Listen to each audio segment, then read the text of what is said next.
Hello to my fellow history lovers and people that think if I learned something new today, it will be a good day. I think it's going to be a good day. Today's question come from the Library of Congress Questions the American Revolution. I got these at the museum in Philadelphia, the Art Museum. Love this set. And the question today is, in the 13 colonies, did the majority of colonists support the revolution? And the answer is no. And historians now think it might be as low as a third of the colonists that supported the revolution. And you might think, why wouldn't they support the revolution? And the answer comes down to LMO. That's going to be our little acronym.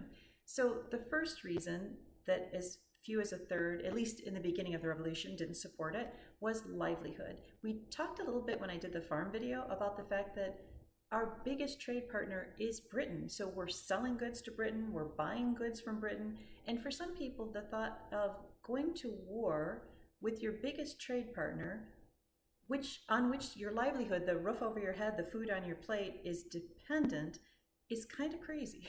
So that's number one, concerns about livelihood.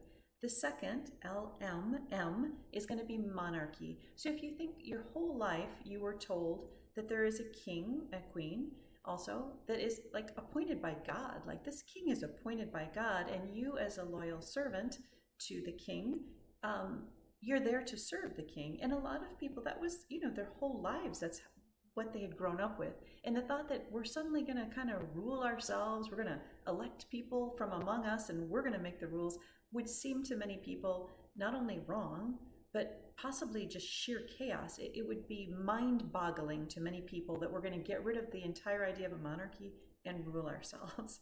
Although I, for one, and most people would say, thank goodness there were forward-looking people there. All right, last one, LMO. And O is opposition to the idea that we shouldn't be taxed. A little awkwardly worded, but I couldn't come up with a better wording. The idea was a lot of people were trying to rile people up saying, hey, we're being taxed, there's all these taxes, taxation without representation.